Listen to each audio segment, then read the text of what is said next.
Welcome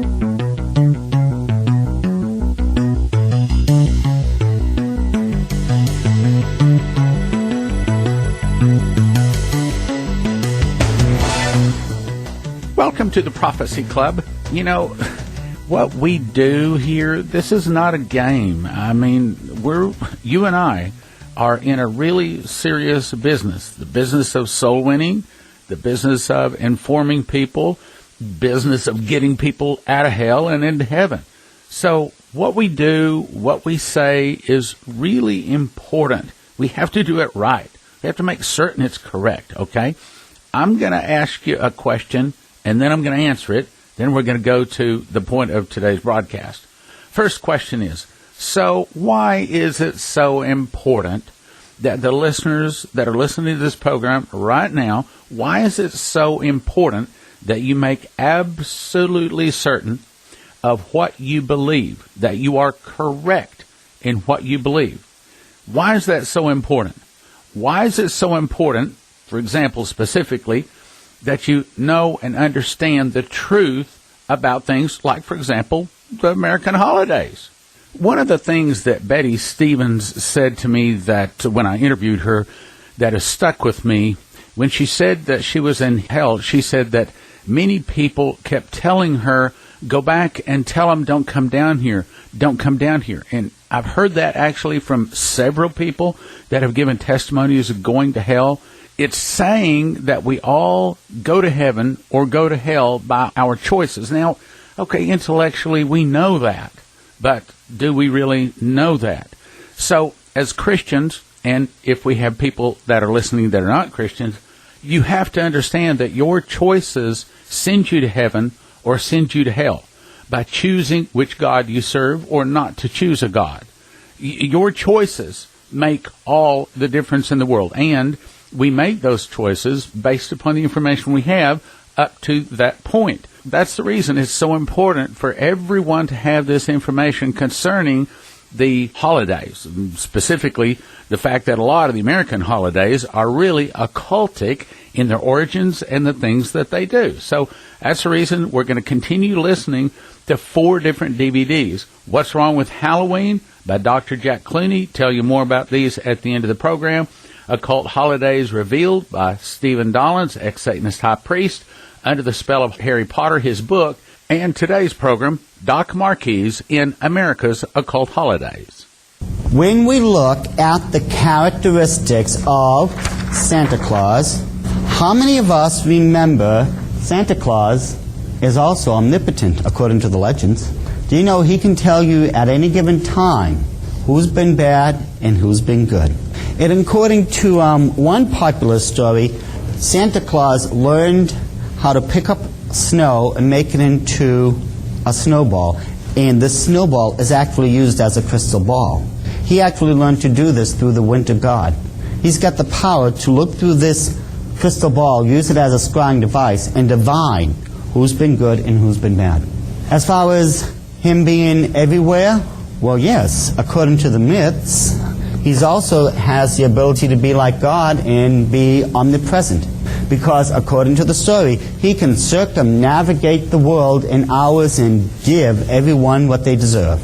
And if you look at the Scandinavian legend, especially where we get into Odin, according to the ancient myths, Odin took out one of his eye and threw it in the well of knowledge.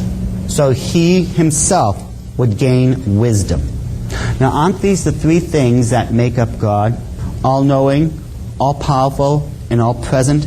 This is exactly what Satan is telling his followers through this particular occult holiday. And mind you, why do you think they have reindeers in this story? They symbolize the stag god. These are stag creatures, aren't they? And there's 8 of them for a very specific reason. 8 in gematria stands for new beginnings. However, 8 is the only number when you place it on its side becomes an occult symbol. And that is the symbol for infinity. The infinite yearly return of the stag god.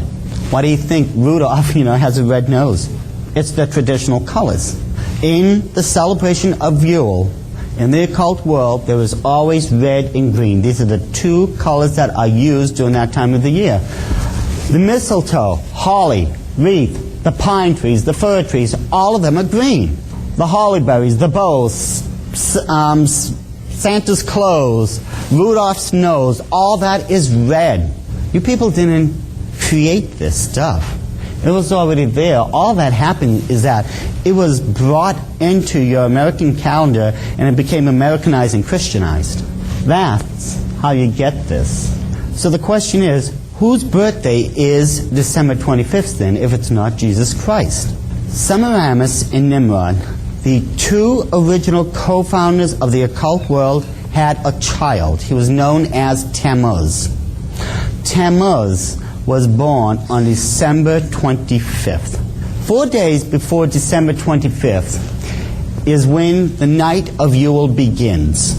It was purposely brought to December 25th for a reason, as far as Christmas goes. It was done for a reason. Back during the early Roman Empire days, when you had the first popes, of course, we know historically speaking, the first one was Constantine. He took over Rome in 313 AD and then established the Council of Trent and declared what was known as the Edict of Milan in 323 AD, to where he started what he wanted now, what he called a state religion. Now, Constantine, and this is historically, you can prove this easily, was a practicing pagan. He was an occultist. He took these pagan occult rituals and holidays, put them in this new state religion, and if you would, candy-coated it with an air of Christianity. The reason he did that, because he knew the pagans would recognize this for what it really was and still come in. December 25th, as I stated before, is the birthday of Tammuz. What was also going on during the Roman empires in those days, on December 25th now, was the day of Saturnalia. To the Romans, the head of all the gods was the god known as Saturn. This festival to Saturn was marked with a couple very specific events. First of all, there would be great banquets. Second of all, people would be drinking till they could drink no longer. Third, they would be giving out presents to one another. Now think about this. Don't we have our traditional Christmas banquets to this very day? Aren't we having wassail and other different types of drinks during this holiday? Aren't we exchanging presents on December 25th? All this you get because of the occult. When you think about it, what would any of this have to do with the birthday of Christ anyways? Even some of these traditions, and I do mean traditions, we've been taught tradition and not scriptures. Tradition tells us that there was 3 wise men that made it to the manger, correct?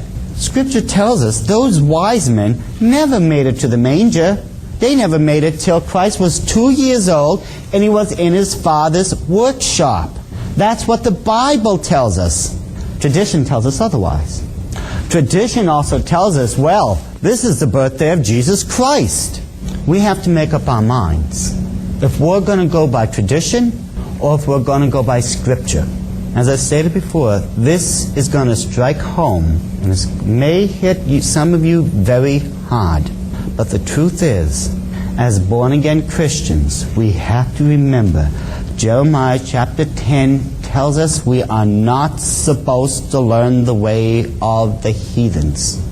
You will find out when Joshua was bringing the children of Israel into the promised land, the reason God threw all those people and those nations out was because they were all practicing the occult religions. God named the 9 reasons why they were being cast out of those nations, and every single one of those reasons, you look at them, were occultic ones. This is how evil, how foul this stuff is in the eyes of God. And yet, for some reason, we honestly think that there's nothing wrong with this stuff, that if we just say, well, God, you know my heart, you know that I'm honoring you. How are we honoring God if we're doing it through occult holidays? I can't see how we honestly can say we are honoring God if we're doing it the exact same way those people in the occult are doing it to this very day. And yet, of course, there's a lot of other holidays that we think, well, let's put it this way, that we have Christianized. And we have actually fooled ourselves into believing are Christian. The next one would be Easter. This one, let's face it, this one is extremely popular. This one is supposed to be the resurrection of Jesus Christ, correct? And yet, you're going to find out Easter and the resurrection of Jesus Christ have absolutely nothing in common. Now, if you remember in Genesis, at the Tower of Babel, and this is the classic rendition of the Tower of Babel itself, the people there had sinned against God. They formed a one-world government under a one-world people, under a one-world language, under a one-world tongue, under a one-world religion, which was the occult. The co-founders of this occult religion was Nimrod and Semiramis. God did not want this to happen. So in order to get these people to finally break away from this and their sin, he confused their language. The people went throughout the entire world. Now think about this for a second. When these people left, do you think that they forgot anything? Do you think that they suddenly forgot their occult religion? Do you think they finally that they forgot where they came from and what they did? Of course they didn't. When we take a look at the next great empire that came about after Babylon, we see something very interesting here. Now down here is a great pyramid of Giza. It's on the Giza Plateau in Egypt. But if you look at the top one, that is what's known as a step pyramid. It was one of the earliest pyramids ever built. It was built by the pharaoh Djoser. Isn't that the exact formation that they were building the Tower of Babylon with? Something very interesting is happening to us both historically and prophetically. It all started in Babylon as far as our civilization goes. A one-world religion, one-world people under a one-world language, one financial system, so on and so forth. It's going to come around, and according to the scriptures, we're going to have Babylon all over again. We're going to have this one-world order under a one-world people, under a one-world occult religion. We're doomed to repeat history because we did not learn the mistakes of it. We have really gone off the mark. But as I stated before, you will notice, same formation. What is even more interesting, how many people have heard of the European Common Market and that they're trying to create a one-world monetary system known as the European Unit? Here is their official logo. What is that? Right, that's the Tower of Babylon again.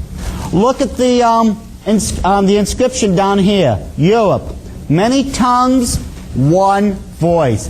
They want to reverse and undo what God did. God took one voice and turned it into many languages. They want to take those many languages and unite them under one voice, just one people again.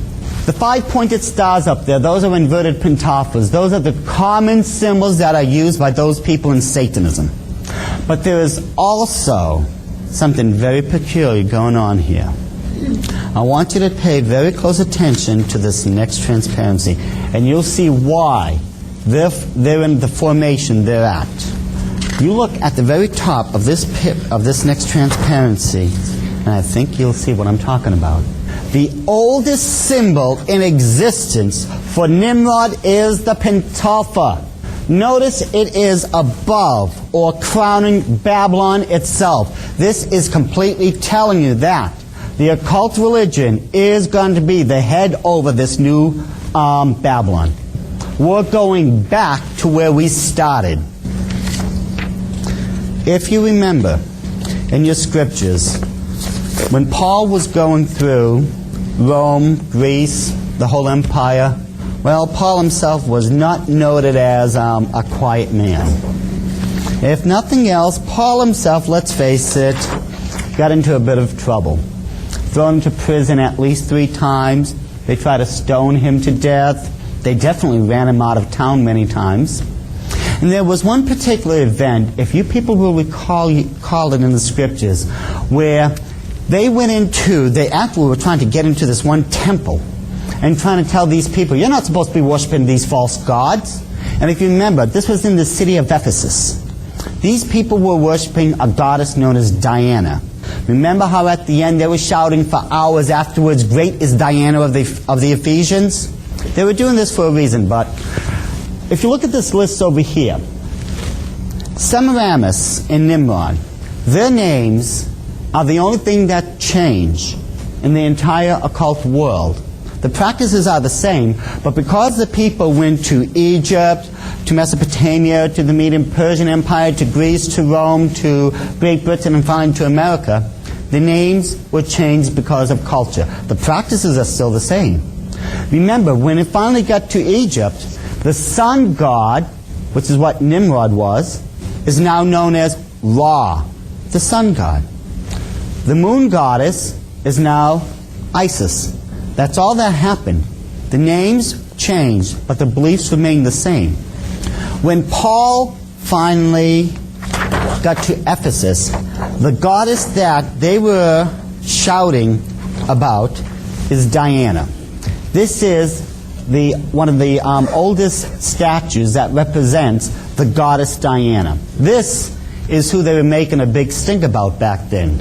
They were standing up in that temple for hours praising and worshiping this statue.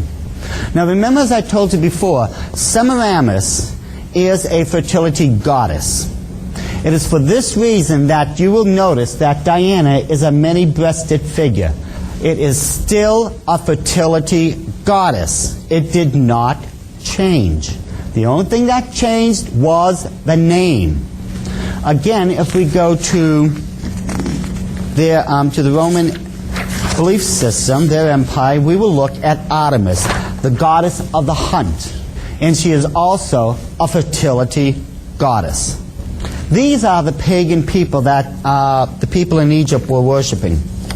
Now, why are they worshiping a fertility goddess? What's going on? How did this bring about Easter? According to those legends, which are still found in the occult world today, after the first year when Semiramis had died, a giant multicolored egg had fallen out of heaven and landed in the Euphrates River. It washed ashore and it landed in a pile of wicker reed. You've seen wicker furniture before, correct? We know how strong and durable that stuff can be. Out of this egg, Semiramis, in her reincarnated form as the spring goddess, broke out and would bless those followers of hers. Now, first of all, this is where you get the multicolored egg, the Easter egg, from. This is also where you get the Easter basket from. And the reason you get the word Easter is because of the Babylonian. In the Babylonian Talmud, if you check on the name of Easter, it is properly spelled I-S-H-T-A-R. It got confused, a lot of people got this confused, with the Egyptian rendition of it. A lot of people thought it was Ishtar. But if you check the original transliteration, the Babylonian one, it is still pronounced Easter to this very day. That is just another name for Semiramis, the moon goddess, or the fertility goddess of the occult world. Now, how many people, be honest, have ever attended a sunrise service? Just raise your hand. If you've ever gone, of course we have. Why? Do you know there's nothing in the Bible to base that on? Scripture, whenever it talked about the dawn, the twilight, sunrise, sundown, the night, the dark, the light, the day, it was mentioned. God knows time. He knows when it's light and dark. He put it in the Bible. When you look at the book of John, and the apostle Peter ran to the sepulchre to check upon the body of Christ, it states, and while it was yet dark, not light, not a sunrise, it was dark out. The reason we're doing it, having these silly sunrise services, is because of the occult. You see, during those times in Babylon and Egypt, they wanted to welcome in the spring goddess, get her here as quick as possible. What they would do, they would go to the Temple of Babylon. The priest would actually have new white robes made for the welcoming in of their Queen of Heaven, their spring goddess. The priestesses would have these hats that actually looked like baby bonnets made for the ceremony, and they would all go to the temple. And it is for this reason why, ladies, you are getting your Easter bonnets, and gentlemen, you're getting your brand new Easter suits. That's where that part of the belief came in. But the reason these people, what they were doing, they would go to the temple, they would hold this ceremony to welcome in the spring goddess. The reason they did it at sunrise is because once the ceremony was over, they could all disperse throughout the land, and whoever would find the new egg that fell out of heaven to where the spring goddess emerged out of, they would be the person who would receive that blessing from their goddess. That's why you have a sunrise service. Semiramis and Nimrod had a son, as I've told you before, named Tammuz. Now Tammuz was nowhere near as good a hunter as his father Nimrod was, because when he was 40 years old, he was killed by a wild boar out on the hunt. Now, an interesting event was going on in the book of Ezekiel. In Ezekiel, chapter 8, verse 14, let me set this for you. God has taken Ezekiel, and he's showing him visions and different things, and taken him around. And at this particular point right now, this is what it states. This is what God is doing with Ezekiel. Then he brought me to the door of the gate of the Lord's house, which was toward the north, and behold, there sat women weeping for Tammuz. Tammuz now, the son of Nimrod. The reason they were doing this ceremony, what they were involved in. Now remember, this is in the house of God himself now. These occultists were practicing a very ancient ritual. They would fast, they would weep, they would wail, they would give things up because their god Tammuz was dead. And you know what? This is where you get Lent from. Lent is 40 days in totality. Those days represent 1 year for every year of Tammuz's life. 40 days for 40 years. Are the people not weeping, wailing, they're fasting and giving things up on Lent? That's exactly what they were doing here. And yet, we think this is supposed to be part of a wonderful Christian thing that celebrates the resurrection of Christ. And you know why you have your traditional Easter ham? Occultically speaking, when you when you eat that Easter ham, you are symbolically killing that thing which killed the god Tammuz. That's why it's an Easter ham. We have brought all these things into the church, and we think of them as harmless Christian holidays, and there's really nothing harmless about them. Now, if you remember, the goddess is coming back during this time of the year. She's known as the spring goddess. And this is a typical drawing of the spring goddess. You will notice that the sun is behind her because she is beginning to come into power. Notice how she's holding a cute little Easter bunny and all that. It's a cutesy little scene. But tell me, what does a bunny have to do with the resurrection of Jesus Christ? I mean, I would like just one person for once. I don't care if it's a theologian, a doctor who has his doctorate in divinity. I don't care who it is. Could someone in the Christian world explain the Easter bunny to me? I can tell you how it came into the Christian world through the occult. North American Indians commonly used a totem pole and carved animal faces in it to depict various gods of their belief, correct? They were doing that back in Babylon. Where do you think they got it from? Remember, this stuff spread throughout the world. Eventually, it had to end up in North America. The oldest symbol to recognize the fertility goddess, that of Semiramis, is the bunny.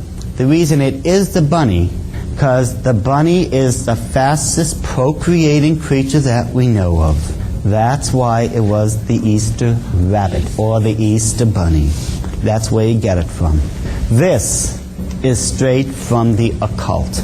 And if you don't want to believe me, go to an occult bookstore or to a witch's shop or something like that. They'll explain this to you. If you don't want to believe me, ask them about why a rabbit. What's up with the spring goddess? What is with the name Easter? They'll tell you the truth about this. Especially if you try to get them to believe that you're interested in it. Be interested in for finding out the truth. Don't be interested in because you want to join. But this has been going on and on and on for thousands of years. We have just simply taken all this and have Christianized it. For some reason, we as Christians have allowed this into the church. Now, I will tell you, the deception that the Bible warned us about would be very strong. It specifically stated that it would be so strong that if it was possible, it would deceive the very elect of God itself. And I think this is what we allowed to happen. You're being given the truth of what's going on in the occult and how these things became Americanized and Christianized. Once you've been given the entire information, you become responsible to God for it, don't you? Hosea stated, "My people die for a lack of knowledge." How many of you are willing to not just live for Christ, but live for Christ as a responsible, sold-out servant of His? This is what you have to ask yourself. On this next holiday, which you commonly call Halloween, in the occult world they call it Samhain. Now, when you look at the name, it looks as if it's saying Samhain or something like that. No. This is properly pronounced in the ancient Gaelic as Samhain.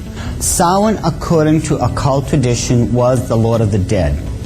Now, around 900 BC, a very fierce nomadic people came into the areas of what used to be known as Gaul, Saxony, Brittany. We know it now as the British Isle, and of course it eventually went to Scotland, Ireland, and the rest of the surrounding areas. I'm going to interrupt the broadcast right there, but I'm also going to tell you that this is one of our best offers. It's called the Halloween gift offer. You get 3 DVDs and a book valued at $100 for $30. That's for $30 for 3 DVDs and a book. First one is What's Wrong with Halloween? Dr. Jack Clooney, a ranking authority on Satanism, witchcraft, white supremacy, and other forms of cult and occult activity.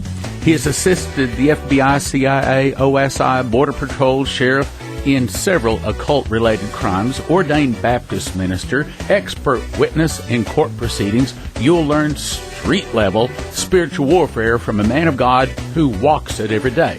Second, Occult Holidays Revealed. Stephen Dollins, an ex-Satanist high priest of the Church of Satan, reveals the origins behind Christmas, Easter, Halloween. Easter is actually celebrating the birth of Ishtar. Halloween is a celebration of Samhain, the Celtic Lord of the Dead. The third DVD is America's Occult Holidays. Marquis was raised in a cultic Illuminati family. He attained the rank of third-degree Master Witch. His family was in the Illuminati for 7 generations. That's 189 years. Doc says Christmas is an ancient occultic ceremony dedicated to the birthday of Tammuz. Easter's shifting date is determined by astrology. Halloween is the deadliest holiday in human history. You'll learn the truth about occult practices like bobbing for apples, trick-or-treat, jack-o'-lantern, May Day, and a lot more. And the book Under the Spell of Harry Potter. Stephen Dollins, an ex-Satanist high priest, shows you how the Satanists use Harry Potter as a recruiting tool. It actually teaches your children to cast spells, use potions, curses, and there's no difference between good and evil. It indirectly prepares children to receive the mark of the beast. 3 DVDs and a book valued at $100, all available for a gift of just $30. And if you order by Friday, October 21st, you'll get it before Halloween. It's the Halloween gift offer. 3 DVDs and a book valued at $100 for a gift of $30. 785-266-1112 or prophecyclub.com. It's the Halloween gift offer. Prophecyclub.com. 785-266-1112. Order today.